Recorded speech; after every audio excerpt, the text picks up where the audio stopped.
देवी और सज्जनों, सबसे पहले आप सभी को, सभी देशवासियों को धनतेरस की बहुत बहुत बधाई। भगवान धन्वंतरी आपको स्वस्थ रखे, मां लक्ष्मी की कृपा आप सभी पर बनी रहे। मैं परमात्मा से यही कामना करता हूं और मेरा सौभाग्य है कि मैं अभी केदारनाथ बद्रीनाथ यात्रा करके आया हूं और उसके कारण थोड़ा मुझे विलंब भी हो गया, और विलंब हो गया इसके लिए भी मैं आप सबकी क्षमा चाहता हूं। साथियों, आज भारत की युवा शक्ति के लिए एक महत्वपूर्ण अवसर है। बीते 8 वर्षों में देश में रोजगार और स्वरोजगार का जो अभियान चल रहा है, आज उसमें एक और कड़ी जुड़ रही है। ये कड़ी है रोजगार मेले की। आज केंद्र सरकार आजादी के 75 वर्ष को ध्यान में रखते हुए 75,000 युवाओं को एक कार्यक्रम के अंतर्गत नियुक्ति पत्र दे रही है। बीते 8 वर्षों में पहले भी लाखों युवाओं को नियुक्ति पत्र दिए गए हैं, लेकिन इस बार हमने तय किया कि इकट्ठे नियुक्ति पत्र देने की परंपरा भी शुरू की जाए, ताकि डिपार्टमेंट में भी टाइम बाउंड प्रक्रियाएं पूरा करने और निर्धारित लक्ष्य को जल्द से पार करने का एक सामूहिक स्वभाव बने, सामूहिक प्रयास हो। इसलिए भारत सरकार में इस तरह का रोजगार मेला शुरू किया गया है। आने वाले महीनों में इसी तरह लाखों युवाओं को भारत सरकार द्वारा समय समय पर नियुक्ति पत्र सौंपे जाएंगे। मुझे खुशी है कि एनडीए शासित कई राज्य और केंद्र शासित प्रदेश भी और भाजपा सरकारें भी अपने यहां इसी तरह रोजगार मेले आयोजित करने जा रहे हैं। जम्मू कश्मीर, दादरा नगर एवं नगर हवेली, दमन दीव, अंडमान निकोबार भी आने वाले कुछ ही दिनों में हजारों युवाओं को ऐसे ही कार्यक्रम करके नियुक्ति पत्र देने वाले हैं। आज जिन युवा साथियों को नियुक्ति पत्र मिला है, उन्हें मैं बहुत बहुत बधाई देता हूं। साथियों, आप सभी ऐसे समय में भारत सरकार के साथ जुड़ रहे हैं जब देश आजादी के अमृत काल में प्रवेश कर चुका है। विकसित भारत के संकल्प की सिद्धि के लिए हम आत्मनिर्भर भारत के रास्ते पर चल रहे हैं। इसमें हमारे इनोवेटर्स, हमारे एंटरप्रेन्योर्स, हमारे उद्यमी, हमारे किसान, सर्विसेज और मैन्युफैक्चरिंग से जुड़े हर किसी की बहुत बड़ी भूमिका है। यानी विकसित भारत का निर्माण सबके प्रयास से ही संभव है। सबका प्रयास कि इस भावना को तभी जागृत किया जा सकता है जब हर भारतीय तक मूल सुविधाएं तेजी से पहुंचे। और सरकार की प्रक्रियाएं तेज हो, त्वरित हो। कुछ ही महीनों में लाखों भर्तियों से जुड़ी प्रक्रियाएं पूरी करना, नियुक्ति पत्र दे देना, ये अपने आप में दिखाता है कि बीते 7-8 वर्षों में कितना बड़ा बदलाव सरकारी तंत्र में लाया गया है। हमने 8-10 साल पहले की वो स्थितियां भी देखी हैं जब छोटे से सरकारी काम में भी कई कई महीने लग जाते थे। सरकारी फाइल पर एक टेबल से दूसरे टेबल तक पहुंचते पहुंचते हैं धूल जम जाती थी। लेकिन अब देश में स्थितियां बदल रही हैं, देश की कार्य संस्कृति बदल रही है। साथियों, आज अगर केंद्र सरकार के विभागों में इतनी तत्परता, इतनी एफिशिएंसी आई है, इसके पीछे 7-8 साल की कड़ी मेहनत है, कर्मयोगियों का विराट संकल्प है। वरना आपको याद होगा, पहले सरकारी नौकरी के लिए अगर किसी को अप्लाई करना होता था तो वहीं से अनेक परेशानियां शुरू हो जाती थी। भांति भांति के प्रमाण पत्र मांगे जाते, जो प्रमाण पत्र होते भी थे उनको प्रमाणित करने के लिए आपको नेताओं के घर के बाहर कतार लगा के खड़ा रहना पड़ता था, अफसरों की सिफारिश लेकर के जाना पड़ता था। हमने सरकार के शुरुआती वर्षों में ही इन सभी मुश्किलों से युवाओं को मुक्ति दे दी। सेल्फ एटेस्टेशन, युवा अपने सर्टिफिकेट खुद प्रमाणित करे, ये व्यवस्था की। दूसरा बड़ा कदम हमने केंद्र सरकार की ग्रुप सी और ग्रुप डी इन भर्तियों में इंटरव्यू को खत्म करके उन सारे परंपराओं को उठा लिया। इंटरव्यू की प्रक्रिया को समाप्त करने से भी लाखों नौजवानों को बहुत फायदा हुआ है। साथियों, आज भारत दुनिया की 5वीं बड़ी अर्थव्यवस्था है। 7-8 साल के भीतर हमने 10वें नंबर से 5वें नंबर तक की छलांग लगाई है। ये सही है कि दुनिया के हालात ठीक नहीं है। अनेक बड़ी बड़ी अर्थव्यवस्थाएं संघर्ष कर रही हैं। दुनिया के अनेक देशों में महंगाई हो, बेरोजगारी हो, अनेक समस्याएं अपने चरम पर हैं।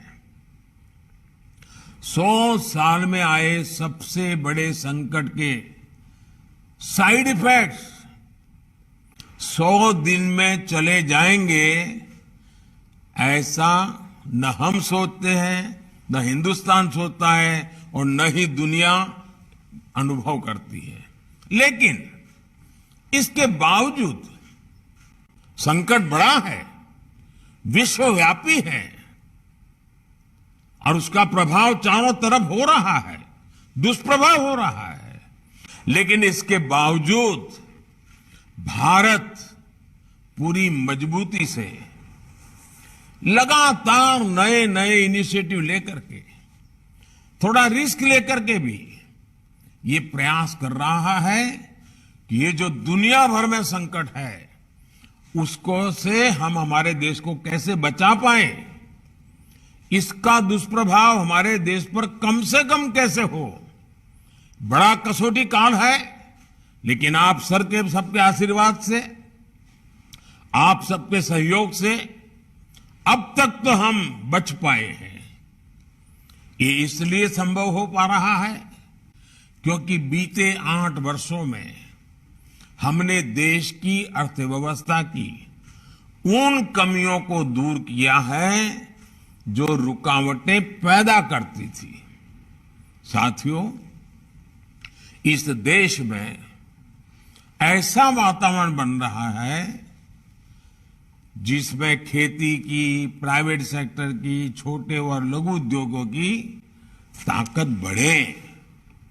ये देश में रोजगार देने वाले सबसे बड़े सेक्टर है। आज हमारा सबसे अधिक बल युवाओं के कौशल के विकास पर है, स्किल डेवलपमेंट पर है। प्रधानमंत्री कौशल विकास योजना के तहत देश के उद्योगों की जरूरतों के हिसाब से युवाओं को ट्रेनिंग देने का एक बहुत बड़ा अभियान चल रहा है। इसके तहत अभी तक 1.25 करोड़ से अधिक युवाओं को स्किल इंडिया अभियान की मदद से ट्रेन किया जा चुका है। इसके लिए देश भर में कौशल विकास केंद्र खोले गए हैं। इन 8 वर्षों में केंद्र सरकार द्वारा उच्च शिक्षा के सैकड़ों नए संस्थान भी बनाए गए हैं। हमने युवाओं के लिए स्पेस सेक्टर खोला है, ड्रोन पॉलिसी को आसान बनाया है ताकि युवाओं के लिए देश भर में ज्यादा से ज्यादा अवसर बढ़े। साथियों, देश में बड़ी संख्या में रोजगार और स्वरोजगार के निर्माण में सबसे बड़ी रुकावट बैंकिंग व्यवस्था तक बहुत सीमित लोगों की पहुंच भी थी।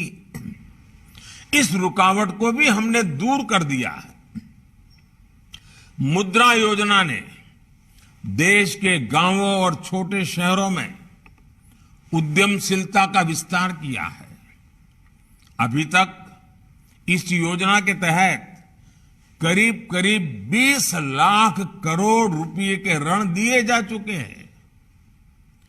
देश में स्वरोजगार से जुड़ा इतना बड़ा कार्यक्रम पहले कभी लागू नहीं किया गया।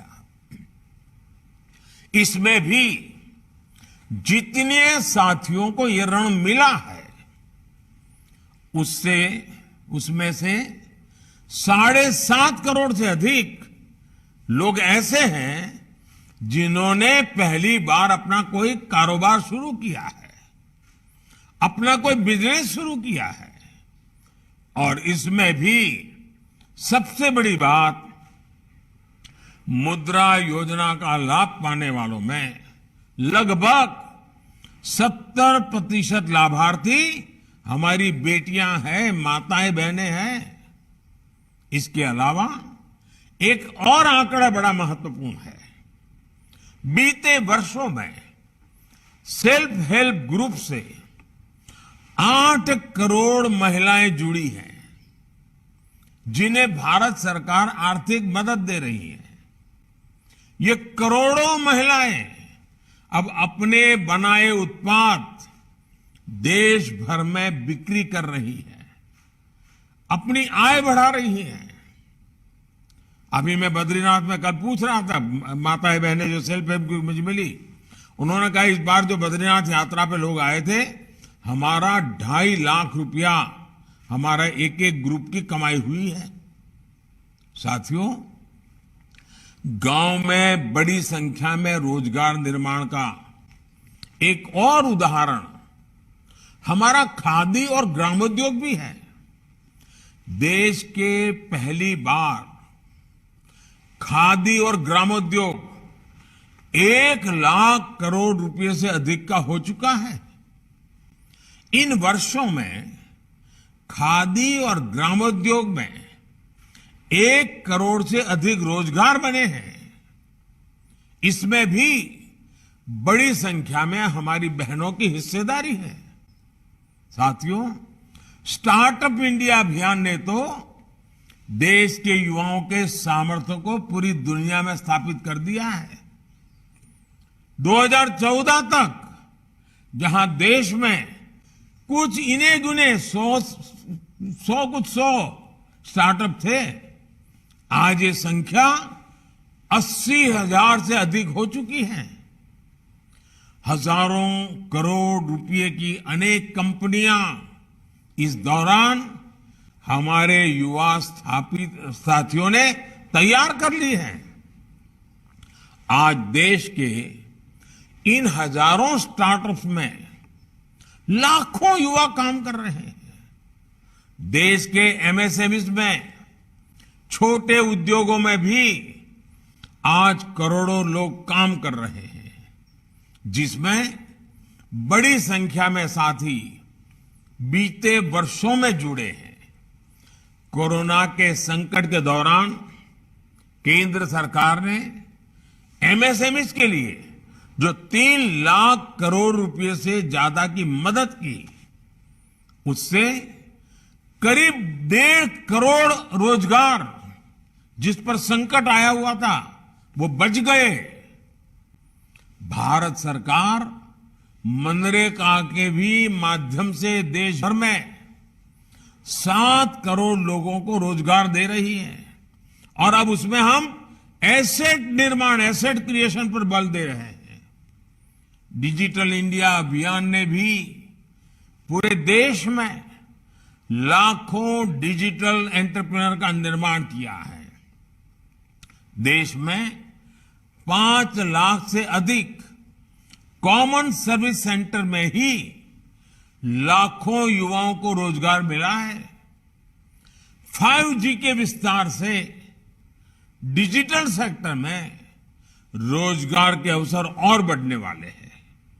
साथियों, 21वीं सदी में देश का सबसे महत्वाकांक्षी मिशन है मेक इन इंडिया, आत्मनिर्भर भारत। आज देश कई मामलों में एक बड़े आयातक इंपोर्टर से एक बहुत बड़े निर्यातक एक्सपोर्टर की भूमिका में आ रहा है। अनेक ऐसे सेक्टर हैं जिसमें भारत आज ग्लोबल हब बनने की तरफ तेजी से आगे बढ़ रहा है। जब खबर आती है कि भारत से हर महीने 1 अरब मोबाइल फोन पूरी दुनिया के लिए एक्सपोर्ट हो रहे हैं, तो ये हमारे नए सामर्थ्य को ही दिखाता है। जब भारत एक्सपोर्ट के अपने पुराने सारे रिकॉर्ड तोड़ देता है, तो वे इस बात का सबूत होता है कि ग्राउंड लेवल पर रोजगार के नए अवसर भी बन रहे हैं। आज गाड़ियों से लेकर मेट्रो कोच, ट्रेन के डिब्बे और डिफेंस के साजो सामान तक अनेक सेक्टर में निर्यात तेजी से बढ़ रहा है। ये तभी हो पा रहा है क्योंकि भारत में फैक्ट्रियां बढ़ रही है। फैक्ट्रियां बढ़ रही है तो उसमें काम करने वालों की संख्या बढ़ रही है। साथियों, मैन्युफैक्चरिंग और टूरिज्म 2 ऐसे सेक्टर हैं जिसमें बहुत बड़ी संख्या में रोजगार मिलते हैं। इसलिए आज इन पर भी केंद्र सरकार बहुत व्यापक तरीके से काम कर रही है। दुनिया भर की कंपनियां भारत में आए, भारत में अपनी फैक्ट्रियां लगाएं और दुनिया की डिमांड को पूरी करें। इसके लिए प्रक्रियाओं को भी सरल किया जा रहा है। सरकार ने प्रोडक्शन के आधार पर इंसेंटिव देने के लिए पीएलआई स्कीम भी चलाई है। जितना ज्यादा प्रोडक्शन उतना अधिक प्रोत्साहन, ये भारत की नीति है। इसके बेहतर परिणाम आज अनेक सेक्टर्स में दिखने शुरू भी हो चुके हैं। बीते वर्षों में ईपीएफओ का जो डेटा आता रहा है, वो भी बताता है कि रोजगार को लेकर के सरकार की नीतियों से कितना लाभ हुआ है। 2 दिन पहले आए डेटा के मुताबिक इस साल अगस्त के महीने में करीब 17 लाख लोग ईपीएफओ से जुड़े हैं। मैं अगस्त महीने की बात कर रहा हूं। यानी ये देश की फॉर्मल इकोनॉमी का हिस्सा बना है। इससे भी करीब 8 लाख ऐसे हैं जो 18 से 25 साल के उम्र के ग्रुप के हैं। साथियों, इंफ्रास्ट्रक्चर निर्माण से रोजगार निर्माण का भी एक और बड़ा अवसर होता है, एक बहुत बड़ा मजबूत पक्ष होता है। और इस विषय में तो दुनिया भर में सब लोग मान्यता है कि हाँ, ये क्षेत्र है जो रोजगार बहुत बढ़ाता है। बीते 8 वर्षों में देश भर में हजारों किलोमीटर नेशनल हाईवे का निर्माण हुआ है, रेल लाइन के दोहरीकरण का काम हुआ है, रेलवे के गेज परिवर्तन का काम हुआ है, रेलवे में इलेक्ट्रिफिकेशन पर देश भर में काम किया जा रहा है, देश में नए हवाई अड्डे बना रहा है, रेलवे स्टेशनों का आधुनिकीकरण हो रहा है, नए वाटरवेज बन रहे हैं, ऑप्टिकल फाइबर नेटवर्क का पूरे देश में बड़ा अभियान चल रहा है, लाखों वेलनेस सेंटर बन रहे हैं, पीएम आवास योजना के तहत 3 करोड़ से ज्यादा घर भी बनाए गए हैं। और आज शाम को धनतेरस पर जब मध्य प्रदेश के 4.5 लाख भाई बहनों को अपने घरों की चाबी सौंपूंगा, तो मैं इस विषय पर भी आज विस्तार से बोलने वाला हूं। मैं आपसे भी आग्रह करूंगा, आज मेरा शाम का भाषण भी देख लीजिए। साथियों, भारत सरकार इंफ्रास्ट्रक्चर पर 100 लाख करोड़ रुपए से ज्यादा का लक्ष्य लेकर चल रही है। इतने बड़े पैमाने पर हो रहे विकास कार्य स्थानीय अवसर पर युवाओं के लिए रोजगार के लाखों अवसर बना रहे हैं। आधुनिक इंफ्रा के लिए हो रहे ये सारे कार्य टूरिज्म सेक्टर को भी नई ऊर्जा दे रहे हैं। आस्था के, आध्यात्म के, ये ऐतिहासिक महत्व के स्थानों को भी देश भर में विकसित किया जा रहा है। ये सारे प्रयास रोजगार बना रहे हैं, दूर सुदूर से भी युवाओं को मौका दे रहे हैं। कुल मिलाकर देश में अधिक से अधिक रोजगार के निर्माण के लिए केंद्र सरकार एक साथ अनेक मोर्चों पर काम कर रही है। साथियों, देश की युवा आबादी को हम अपनी सबसे बड़ी ताकत मानता है। आजादी के अमृत काल में विकसित भारत के निर्माण के सारथी हमारे युवा हैं, आप सभी हैं।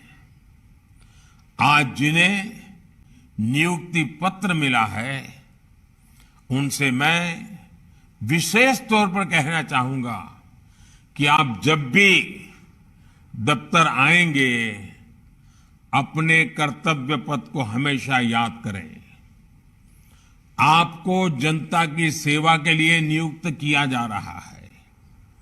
21वीं सदी के भारत में सरकारी सेवा सुविधा का नहीं, बल्कि समय सीमा के भीतर काम करके देश के कोटि कोटि लोगों की सेवा करने का एक कमिटमेंट है, एक स्वर्णिम अवसर है। स्थितियां, परिस्थितियां कितनी भी कठिन हो, सेवा भाव का सरोकार और समय सीमा की मर्यादा को हर हाल में हम सब मिलकर के कायम रखने का प्रयास करेंगे। मुझे विश्वास है कि आप इस बड़े संकल्प को ध्यान में रखते हुए सेवा भाव को सर्वोपरि रखेंगे। याद रखिए, आपका सपना आज से शुरू हुआ है, जो विकसित भारत के साथ ही पूरा होगा।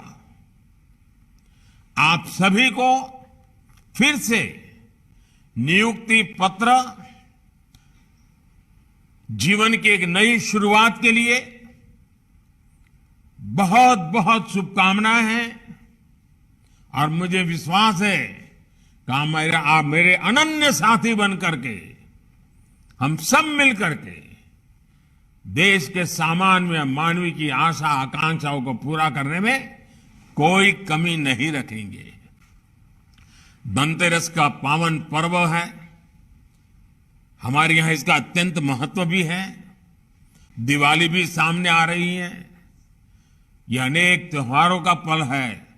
उसमें आपके हाथ में ये पत्र होना आपके त्योहारों को अधिक उमंग और उत्साह से भर देंगे, साथ में एक संकल्प से भी जोड़ देंगे, जो संकल्प 100 साल का जब भारत की आजादी का समय होगा, अमृत काल के 25 साल, आपके जीवन के भी 25 साल, महत्वपूर्ण 25 साल, आइए मिलकर के देश को नई ऊंचाइयों पर ले जाए। मेरी बहुत बहुत शुभकामनाएं हैं। बहुत बहुत धन्यवाद।